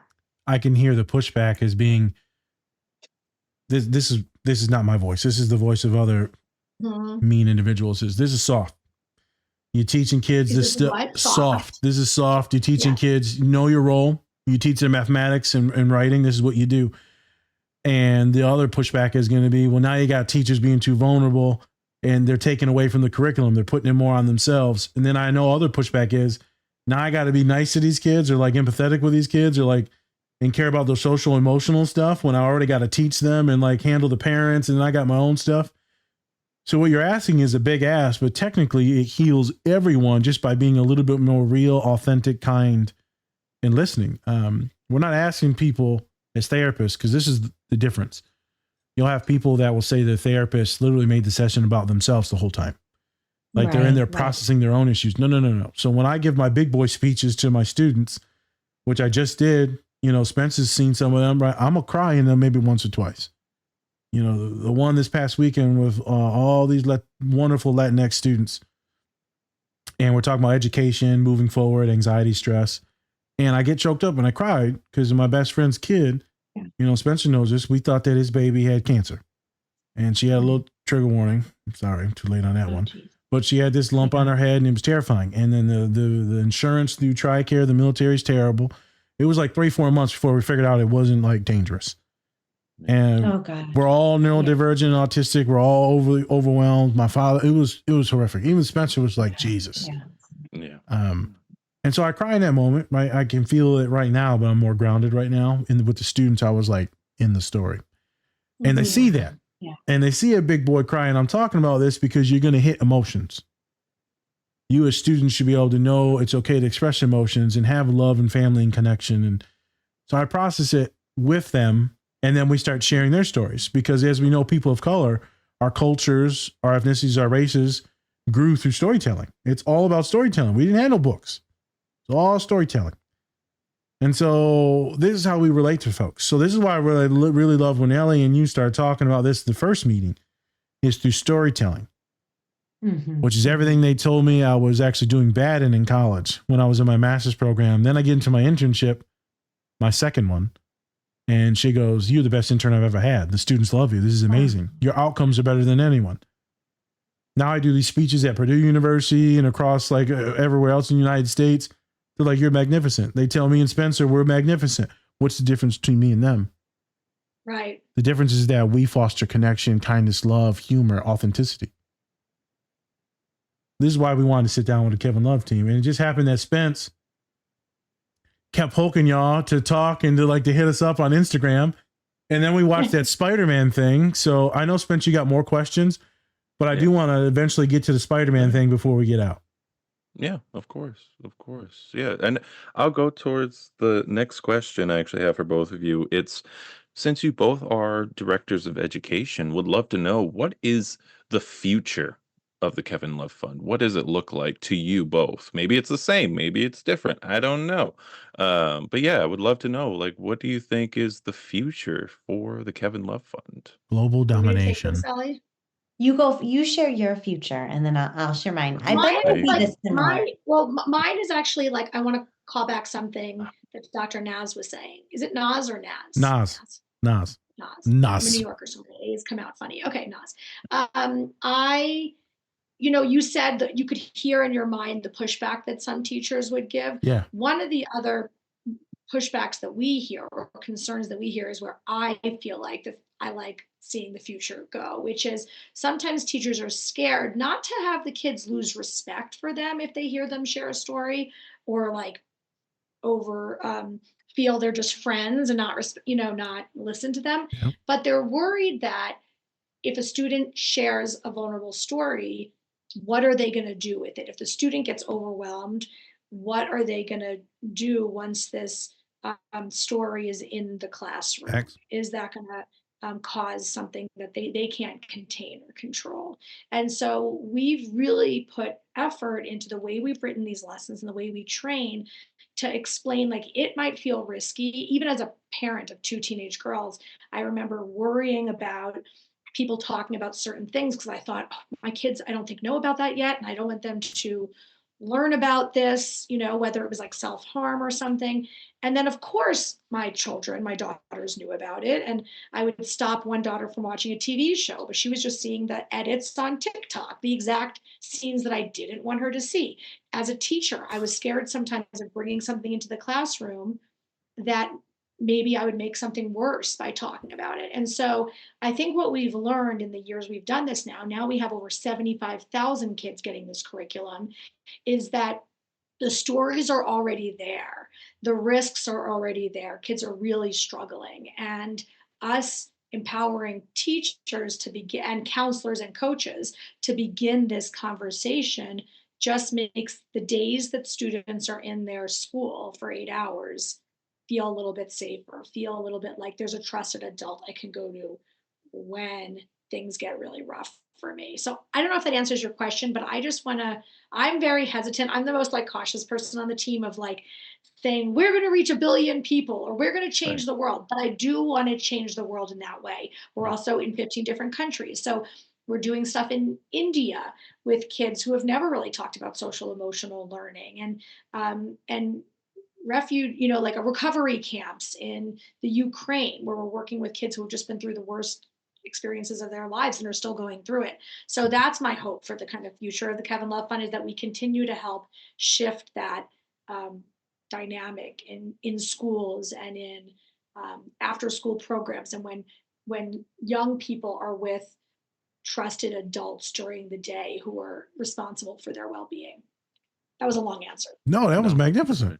Yeah. Yeah. And then obviously I pivoted us away until the next question, and technically I laid a lot of stuff on you in the last one about Yeah, I all the had to pushback. I needed to answer that. You Yeah. did good. You did good. Thanks.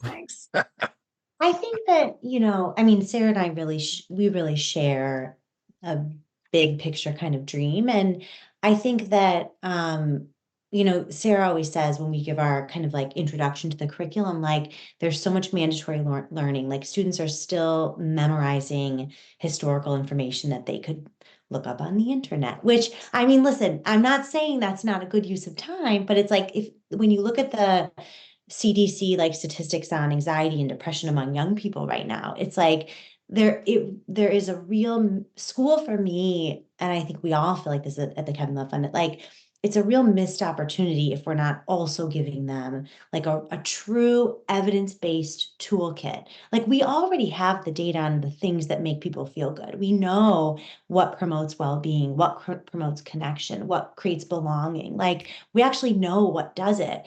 But the way we spend that limited amount of time that kids are in school isn't always on those things that are going to produce that feeling. So I would love to be one of the groups that creates this change on a big scale in terms of what schools even are. And then also bringing the curriculum into areas that don't have access to social emotional learning. I think it's really important to us everything that we've created at the Kevin Love Fund is free. The curriculum is free, the training is free, our ongoing coaching for teachers is free. And that's really about taking away those barriers that are still in place, accessing these kinds of really good, evidence-based programs. I want to go into those schools and give that curriculum away. I'm stopping people on the street. Like this is true. If I see someone with like a teacher name badge, I'm like, I have something that is going to make your life so much better. Please come to this training. You are going to love it. And I don't mean like, They do. I don't mean like I have the answer to all your problems, but I've seen firsthand that what a relief it is for teachers too, to feel like, wow, you know, school is this place where I really kind of get to like be like you guys said, you know, I think what's beautiful about your podcast is you're both are so authentic. And like that's what we're trying to create in for teachers and for students as well. So we have the same vision, I think, Sara and I do, for like this narrative change in terms of what schools are, but then also the practical, like get the program to as many people as we can. And we're doing it. We're growing all the time. It's not hard to get the program. You go on to kevinlovefund.org and there's a contact form. You just kind of send it in and then you get to come to our trainings and then we just give you the curriculum. So it is not hard to get it. Please, if you work with young people, it's also not just teachers, nonprofit programs. We have a lot of programming for student athletes. If you're a coach, anyone that works with young people, we encourage to reach out to us so that we can get them into a training and give away the program to them. So Ellie's just going door to door, Spence. Like, you know, I can make this joke. I can make this. You like Jehovah's Witness out there. Have you read? Have you read the scripture of the Kevin Love? It's true. I do. I do stop people on the street, but it sometimes it works out. Like I meet people that work with young people and they come and Ellie, have you ever seen Book of Mormon? I can ask you this random question because this podcast is so authentic. Yeah, please. Book of Mormon, the whole first opening act, the first opening song is what they just described. You need to watch it after this. There you go.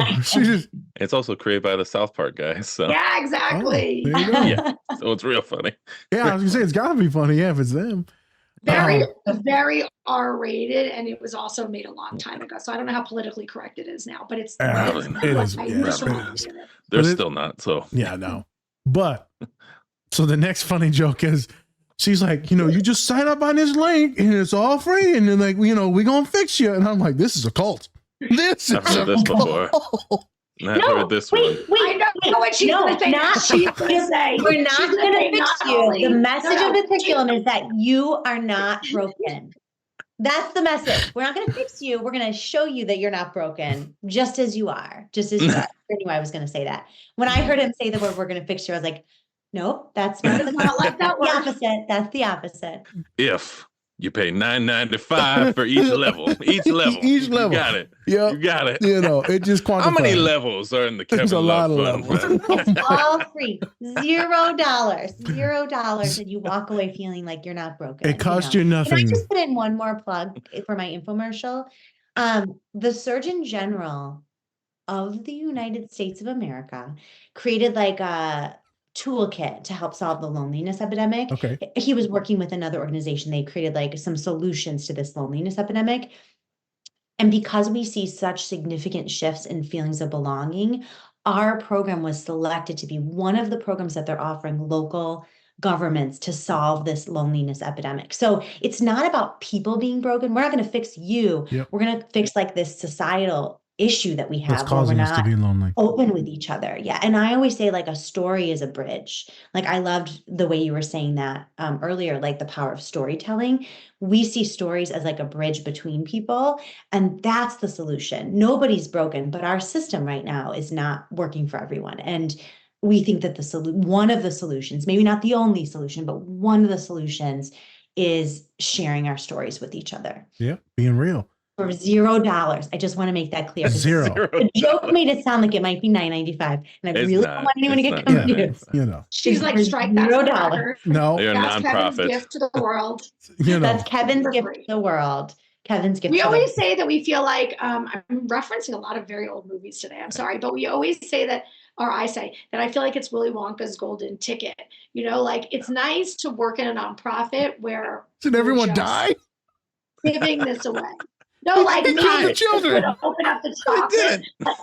The teachers get to bring it to their school and give their kids this content for free, and and they don't.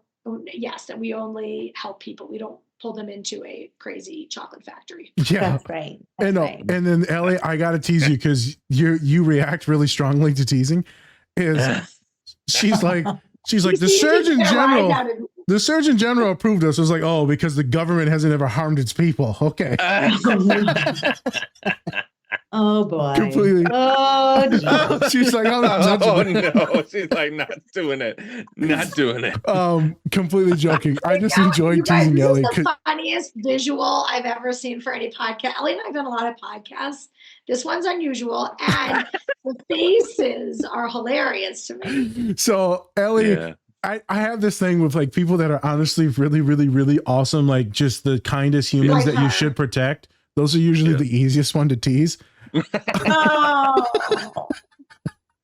And so from the last one, it was not saying I don't love you, Sarah, but her and Bryanna. No, I understand. Trust me. Easy ones to get things out of is Ellie and Bryanna. It's quite funny. Oh, really? Oh, that's Is cute. it? That's so weird. You just said that because we always say that Ellie and Bryanna are so like positive, joyful, and Lucia and I are kind of more of the like, I don't know if I would say skeptics, but we have more similar energy and they have Grounded. more similar energy. You're more grounded. That's really funny. So That's interesting. really funny. But Ellie's like, I have to think about that. Is that a compliment? It's a compliment, Ellie, because you're one of the kindest, no, it's a best compliment. individuals.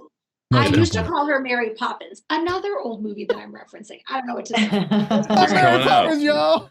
y'all. Mary Poppins, y'all. Love Lucia. She can definitely open up. She has her own magic and curiosity, but it takes a second to get that out. And we did pry that out towards the end, specifically when we were off camera. You got to see the full like humanity of her. She's magnificent as well. She is magnificent. I agree. Yeah. You're welcome to get to meet with Lucia and Bryanna. That was the best. Thank you. No, for real. Thank you. Yeah, like for real, I know. yes. Cool. I know. Everybody We're so lucky. we've We're met. very lucky to have the team that we have because it makes it like Yeah. Yeah. fun to go to work. So Spence, every do you mind if I do a quick pivot then while we're on this? Go for it. So I was joking with them, but normally we don't quit jobs. We usually quit supervisors. And they talked about like their goal and how they love this place and the team, the support. So what do you think fosters that here at the KLF? Yeah, I said that right. Thankfully, I'm Yeah, trying to say the You acronym. did. So yeah, so what do you think fosters this dynamic? I get that you're teaching like this realness, this joyfulness, this humanity, right? This empathy, this authenticity. But there's a lot of therapists and teachers and healthcare workers that are actually quite toxic. So what allows y'all to foster this connection? Because I've met with a bunch of people in your group now, and everyone seems to be like loving each other. Yeah. It feels like a cult. We love each other. It's a cult. He's like, I'm suspicious. Ellie, can I answer first really quick? Yeah, go ahead. I'm so curious. I feel like I always know what Sarah's going to say. Like we should be on like the newlywed game where you like one person guesses what the other person's answer is because we spend all day together and I have no idea what you're going to say for this. My answer is that we genuinely love each other, but what's your answer? Real quick. Well, I was going to say there's two parts. Real quick. Spencer, what am I thinking right now? I'm going to see if this newly game thing works. What do you think I'm thinking? I feel like you're going to get it. Chicken tender. It was food. You're good. I knew it. See? You're good. See? You're good.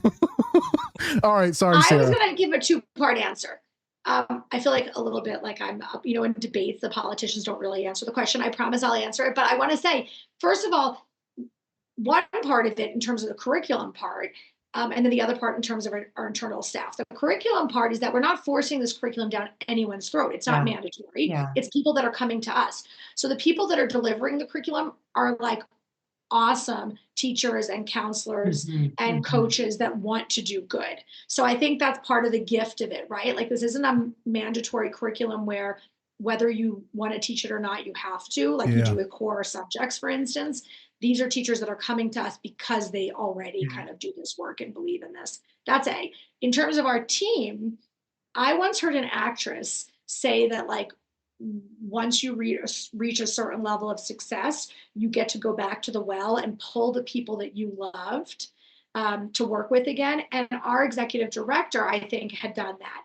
She had worked in nonprofits for so long, and she was able to come to me and say, I would love for you to help with this. And I knew Ellie. And so I pulled her in. And then we met Lucia and knew she was the perfect person to do this. We knew Bryanna from the beginning as a teaching artist in Miami, and we pulled her in. So we had this like really rare opportunity to pull in people. There's a woman named Kat, who's the newest like full-time member of our team.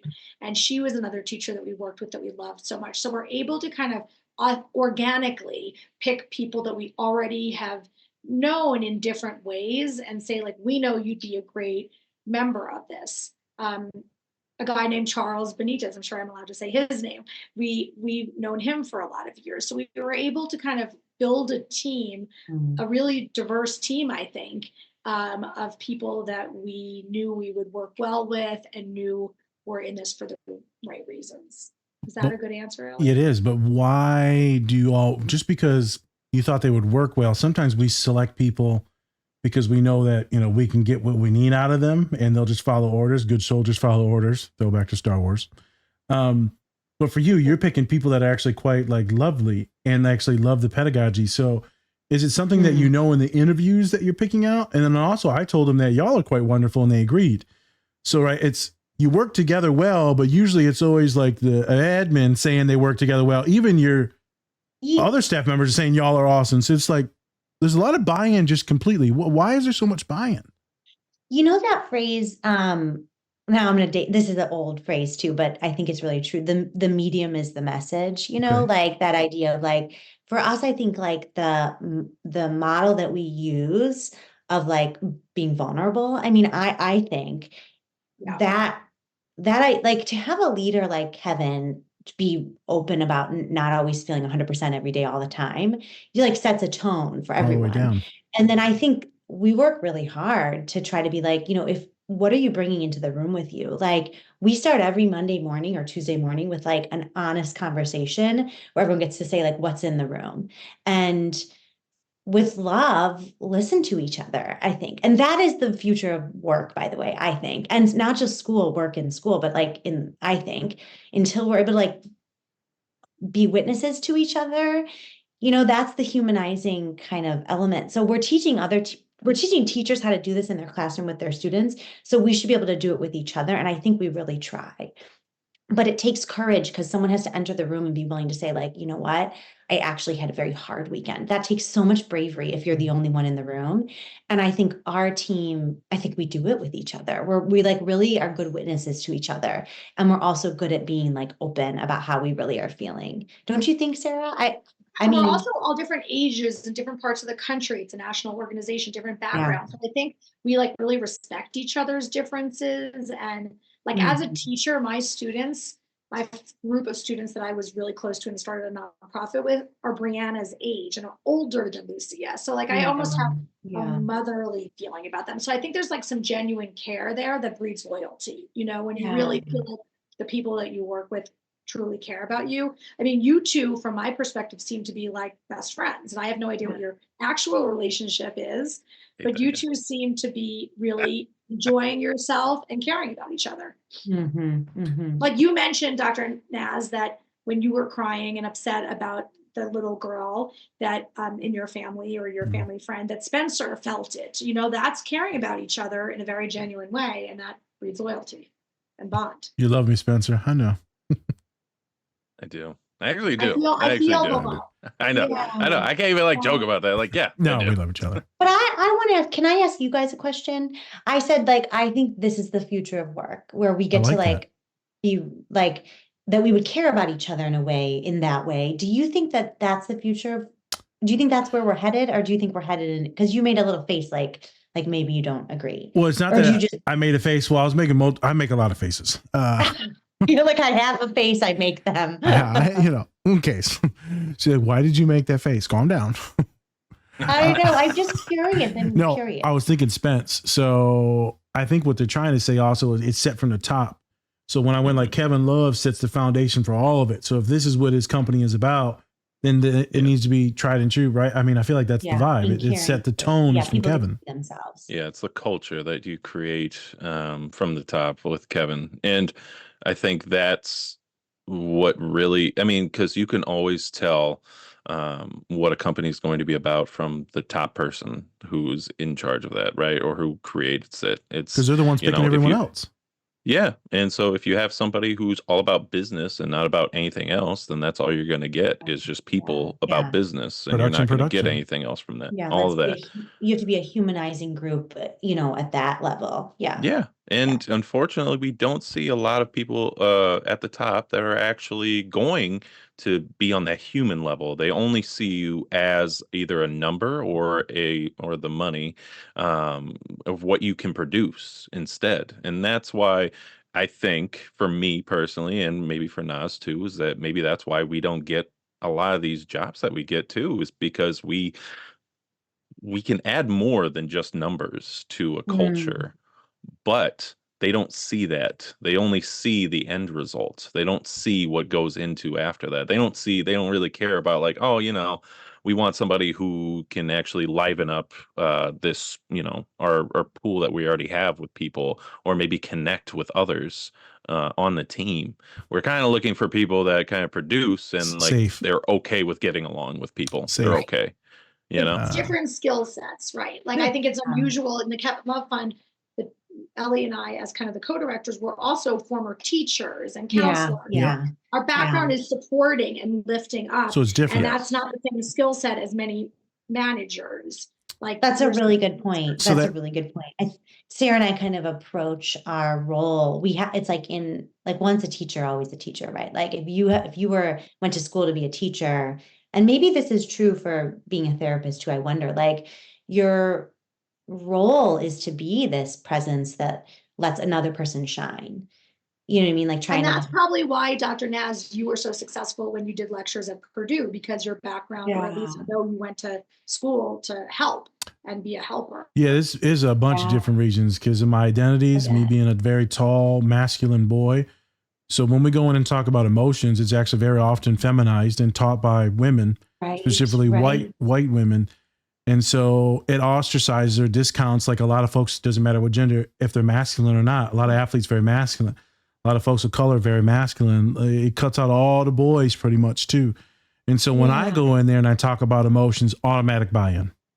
Yeah. When I went in and talked to the military the other day, all the young cadets, automatic buy-in. Then they send me kids. They're sending me their friends now. That's amazing. That's really, talk about creating change in a high level. And so that's what we have with these. That's what we have with this Kevin Love, is these very masculine Simone Biles, Serena Williams. Yes. Right. As we're getting this buy-in, we just interviewed Sammy Sullivan from the rugby team, right? The Olympics bronze medal rugby player. And we see these very awesome people, doesn't matter what gender, with this masculinity. And they kind of soften the stigmas of mental health. Yeah. I'm going to do a little pivot. The reason why I don't think it'll be in every workplace is because capitalism rules everything. And so when it comes to production, we don't really care what you're going through. So if it's in a caring profession, possibly this would be a magnificent way to go, create more buy-in. We know that if you treat your workers better, they work harder. We know that they take less sick time because they feel better, because they know they're supported. There's a lot of data in what you're saying and how it is the beneficial way to go. We won't do it, though, is because we love to oppress people. This is my view. This is not the view of our podcast, Spencer, or you two. But as a country and society, we won't, because we love kind of like indoctrined slavery, where you are just an object. And I will use that object until you quit, and I'll find someone else to replace you. So as a therapist, we teach people all the time too, is if you get sick and die, they're going to put your job up for a posting within 2 weeks. 2 weeks. They won't even give a shit about you. There'll be a thoughts and prayers thing. And so we teach a lot of clients, specifically Black and brown and women, very intentionally international folks, is you got to take care of yourself. You got to take care of yourself, because this job is not it. This PhD should not be the reason why you complete, death, all right, and suicide. There's more things to life than this production and this value. We just talked about it with the other two. Sorry, I pivoted very far away. I would love for it to be like this, Ellie. But even in the nonprofit sector, it's not like this. It's a lot of very toxic run. And individuals like taking money, putting and delegating all their stuff onto little subordinates and subordinates and subordinates. Your team is unique based on all the different identities and things that y'all carry, like emotional and like your own traumas and stuff, where there's a lot more empathy and buy-in. It's not like this in a lot of other companies. It's not like this in higher education, because higher education is very abusive in R1 institutions, which I work at, which is like the bid schools, like Purdue University. But me and Spencer know we do get some shiny stars that are magnificent teachers and love their students, and that are still research one, publishing stuff. I met Lucia the other day at Purdue. Not Lucia, Sophia. Ophelia? Oh, yeah, that's what it was, Ophelia, right? I met a Sophia too. I just went through all the Latino names, Spence. I'm racist as hell. Sophia, Lucia, Ophia. There Belinda. it is. Got it. Yeah, she's Got it. amazing. She's She was amazing. amazing. And we had a So she's a good we had- one. Yeah, we had an amazing cohort of mostly women doing our PhDs together. And we're all, I mean, it was like Oh, she was in your cohort, or you were teaching her? she and I were in the same cohort. Oh, It was there a you go. group of us, mostly women, yeah, that did it together. And there were many moments across the PhD journey where we were like, if you leave, I'm also going to leave. Like, I believe it. Community. we're only going to do this if we all do it together. And we She's did. fantastic. It was at the kitchen table kind of thing, like where we pulled each other. I mean, I think she would describe it this way too. We sort of held hands to finish it. Because it's hard.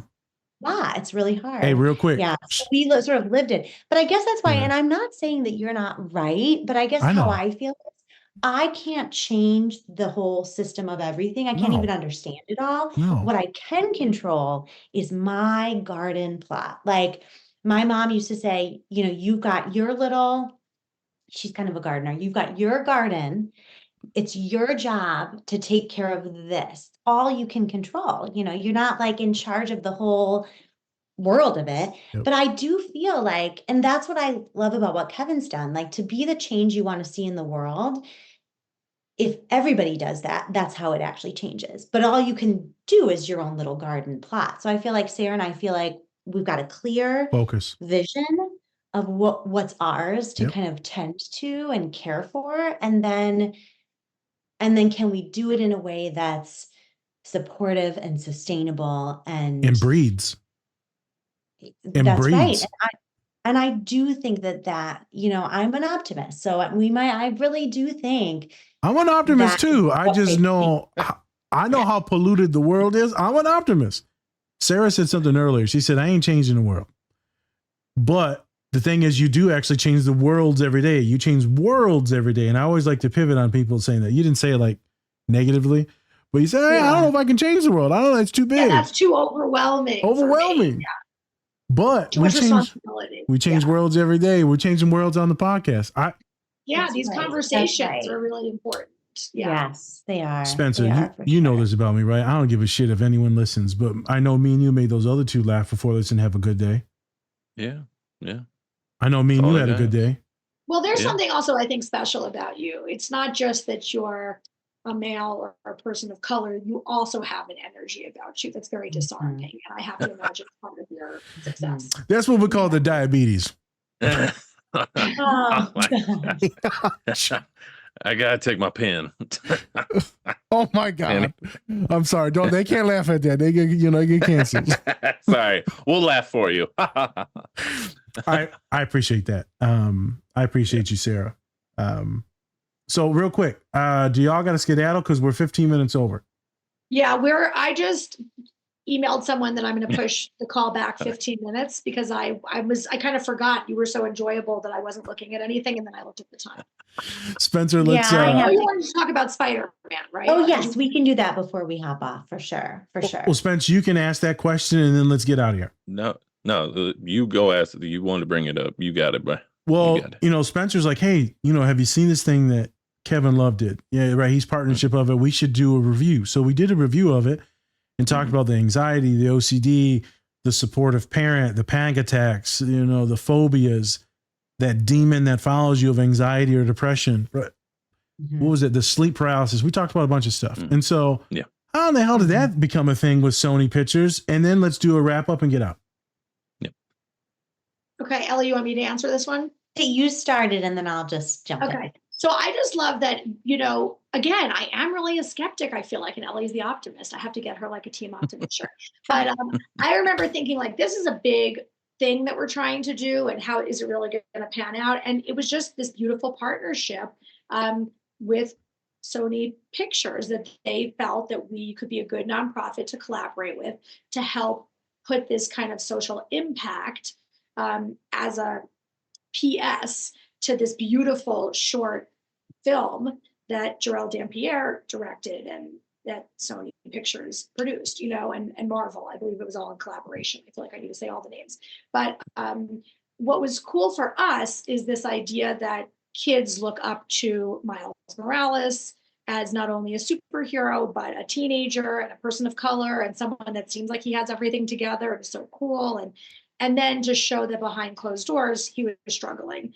And there's so many, I imagine if you do a review, there's so much you could say, but we wanted to take this very popular franchise and this very impactful, incredible, suspenseful kind of 7-minute short film and have something that afterwards students could put their hands on. So we matched this short film with one of our lessons. We made sure it was forward facing and open to everyone. You don't have to go through the training for it. We reworked the language so that anyone could use it. And we have Kevin and Jarrell. I'm pretty sure you saw it, but if you haven't, you can go on our website to see it. They do an interview. They have kind of a sit down together afterwards. And I feel like I just thought of this today in a meeting we had, that at the end of TV shows, you always kind of see a behind the scenes and you can hear the actors kind of break out of the fourth wall and talk about what it was like to make that film or be those characters. But I love that we kind of created that on the mental health front, right? Like Kevin and Jarrell are sitting down Jarrell's talking about why he made that storyline and why he created that short film and how he himself has had anxiety, even as it was related to being chosen to be the director of that film. And Kevin talks about what it felt like being in the locker room before a game. So I think that's so cool that we feel very lucky to have been chosen to do that and to partner with them in that way, because then kids can not just watch the film, but they get this, it's almost like a book club discussion afterwards, right? They get to have this discussion that they see these two male role models have afterwards. And then we have them do a creative activity that matches with the film. So again, it was just a great opportunity to take something that was already so beautiful and being produced and get to add on it. There you go. We did this activity with we showed the film, and then Kevin was there in person with the director of the film. We did it in front of some students in Miami. And, when the event was done, as the students were walking out, Sara and I, like ever perennial teachers, we are following the students, like, well, what did you think of the lesson? And, it was kind of like a story-based lesson where we had them create their own storyboard about something that was difficult from their own lives. And then they shared it with each other. And they shared lots of stories. There was a story of loss. There was a story of a panic attack that student had during a basketball game. There was a student that shared a story about their parents' mental illness and really vulnerable, kind of sharing. And as the students were leaving the stadium after doing this activity together, one of the girls said to us, I have been sitting next to these students for 15 years.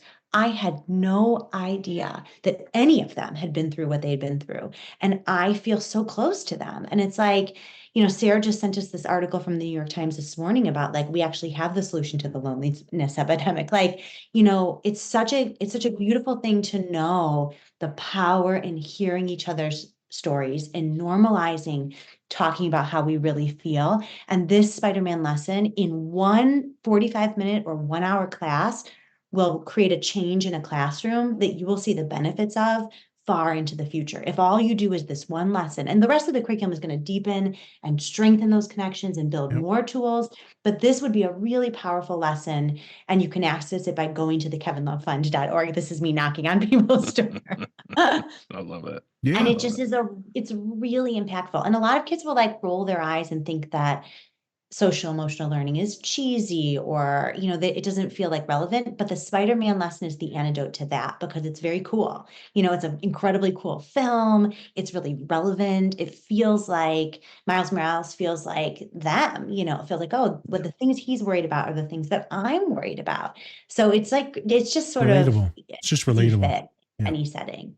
Relatable. Yeah, totally. And Miles is sorry. No, I just want to go say ahead. Miles Morales has been an amazing character, especially, just overall being somebody of color, being able to take a character, Spider-Man, make him so different than the other. And I'm really glad that y'all have got to collaborate with Marvel, Sony, everybody like that. But then also, I'm really glad that we have characters like that nowadays that are actually going to connect with people of color that can go with that. So, and there's a lot of different backgrounds too in that Spider-Verse, right? There's a lot of folks that are going through some other stuff, parental issues, grief, trauma, loss, LGBTQ, possibly trans issues, a lot of good stuff in that animated series. Spencer, am I wrong, or is it also a video game too? So they do have 2 video games from Sony. They actually made 2 Spider-Man games, and Thought so. Miles is in both of them. Both of them. Thought so. Mhm. All right. And last joke. In all this, Kevin Love Fun, only $9.95 a month. $9.95, baby. $9.95, and that's where we end the call. All right, Steve. No, $9.95. $0. You just are trying to piss you off. There are no barriers to entry. This is a social justice model. We're giving it away to anyone that 0. wants. Give it away. 0. All right. Any other things? Thank you so much for the Yeah, chance. this was fun. You're right. This Yeah. I can see why it goes by fast. You guys are a lot of fun. Thank you so much. And thank you for coming on. We do really appreciate it. And, Yes. we hope to keep partnering with the Kevin Love Fund because this has been amazing. Everyone that we've met has been just fantastic. So just want to say shout out to all of you and your work that you're doing. Yeah. Naz, anything before we go? That's it, brother. Okay. With that, You I'm guys Spencer. are great. Thank you. Thank you. I'm Spencer. That's Naz, Different Spectrums Podcast. All right, everyone. Much love. And remember, Bye. take care of yourselves. Or don't. That's completely up to you. Peace.